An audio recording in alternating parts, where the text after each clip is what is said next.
पवन सिंह के ससुर राम बाबू सिंह कह रहे हैं कि 27 तारीख को जब आरा कोर्ट में दोनों पक्ष को पेशी के लिए बुलाया गया था, उसके बाद भी पवन सिंह मेरी बेटी से बात करते थे।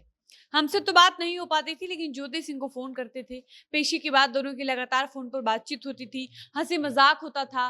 तब हमको थोड़ा थोड़ा ये विश्वास होने लगा था कि पवन सिंह मेरी बेटी को अपने साथ रख लेंगे। हमको थोड़ा थोड़ा हिम्मत मिलने लगा था। पूरा भरोसा हो गया था कि इन दोनों का तलाक अब नहीं होगा, दोनों साथ में रहेंगे, सुख में जीवन व्यतीत करेंगे। लेकिन पवन सिंह तो गिरगिट हैं, वो गिरगिट की तरह रंग बदलते हैं। पवन के ससुर ने अपने दामाद यानी पवन सिंह को कहा कि वो तो गेहूं सांप हैं, वो खुद को ही डस लेंगे। क्योंकि उनके अनुसार पवन कब क्या बोलते हैं क्या नहीं बोलते हैं, ये बात पवन खुद भी नहीं जानते हैं। वो समय देखकर अपना रंग और अपना बयान बदलते रहते हैं। पवन सिंह इन्हीं आदतों से परेशान होकर पवन के ससुर राम बाबू सिंह मीडिया में आकर ये कह रहे हैं कि पवन सिंह ने मेरी बेटी की पूरी जिंदगी तबाह कर दी।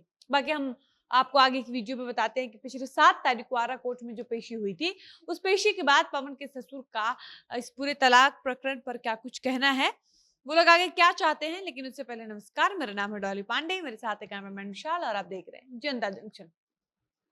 ज्योति सिंह के पिताजी कह रहे हैं कि 27 तारीख को आरा कोर्ट में जो पेशी हुई थी, उस पेशी के बाद पवन सिंह मेरी बेटी को फोन भी करते थे, दोनों पति पत्नी एक दूसरे से बातचीत भी करते थे।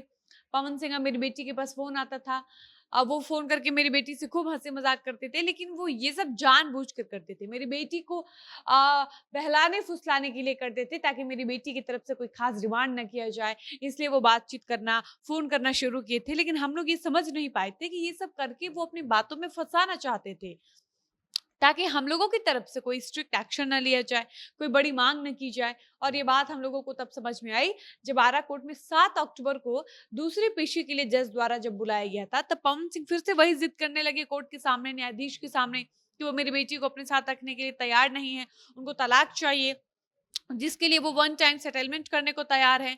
अब जब पवन सिंह फिर से कोर्ट में ये सब बयान देने लगे, तब हमको ये महसूस हुआ कि पवन सिंह पहली पेशी के बाद जो फोन कर रहे थे, वो सब मेरी बेटी को बहलाने फुसलाने के लिए कर रहे थे, ताकि हम लोगों की तरफ से कोई एक्शन न लिया जाए। इसके अलावा जब पवन के ससुर से पूछा जाता है कि आखिर पवन सिंह आपकी बेटी को अपने साथ रखने के लिए तैयार क्यों नहीं है, क्या लगता है इसके पीछे का कारण क्या हो सकता है, तो पवन के ससुर ने कहा कि पवन सिंह को ऐश करना है, उनको रोज नई नई लड़की चाहिए, नई नई लड़की बदलने की उनकी पुरानी आदत है, इसलिए वो मेरी बेटी को अपने साथ रखने के लिए तैयार नहीं है।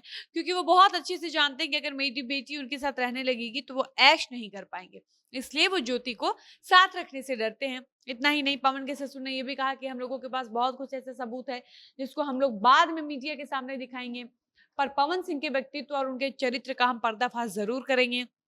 इतना ही नहीं, पवन के ससुर ने मीडिया में खुलकर ये भी दावा किया कि अगर तलाक हो जाएगा तो आने वाले समय वो पवन का एक से बढ़कर एक नया नया बड़ा बड़ा पोल खोलेंगे। वो अभी सिर्फ इसलिए चुप है क्योंकि वो देखना चाहते हैं कि कोर्ट की तरफ से क्या कुछ फैसला आता है, वो बस फैसले का इंतजार कर रहे हैं। इतना ही नहीं, ज्योति के पिताजी का ये भी कहना है कि हमको आरा कोर्ट पर विश्वास नहीं है, हम इस पूरे मामले को बलिया कोर्ट में लेकर जाएंगे। इतना ही नहीं, ज्योति का बलिया कोर्ट में उनका केस देख रहे हैं उनके फूफा जो कि वकील भी हैं, उनका कहना है कि पवन सिंह ने हमारी बच्ची को कहीं का नहीं छोड़ा, अगर इन दोनों का तलाक हो जाता है तो हमारी बेटी से शादी कौन करेगा। अगर पवन सिंह तलाक ले लेते हैं तो ज्योति सिंह का रोड पर चलना, रिक्शे पर बैठना, ऑटो में बैठना मुश्किल हो जाएगा, क्योंकि अगल बगल के लोग ज्योति सिंह को हेय दृष्टि से देखेंगे, मजाक उड़ाएंगे, ताना मारेंगे। बाकी आपको बता दें कि ज्योति के वकील विष्णुधर पांडे के अनुसार ज्योति सिंह इस पूरे मामले से इतनी परेशान हो चुकी है कि वो डिप्रेशन में चली गई हैं, उनका इलाज चल रहा है। ये बात विष्णुधर पांडे ने तब बताया जब मीडिया कर्मियों ने उनसे पूछा कि ज्योति सिंह की मनस्थिति क्या है, तो उन्होंने कहा कि ज्योति सिंह इस पूरे मुद्दे पर इतना कम इसलिए बोलते हैं क्योंकि उनकी मानसिक स्थिति ठीक नहीं, वो बहुत ज्यादा परेशान है, वो ये सब झेल कर डिप्रेशन के शिकार हो चुकी हैं। बाकी पवन सिंह और ज्योति सिंह के तलाक मामले से जुड़ा ये नया अपडेट आपको कैसा लगा, अपनी राय कमेंट बॉक्स में बताइएगा। फिलहाल वीडियो को समाप्त करते हैं, मिलते हैं नए वीडियो में। धन्यवाद।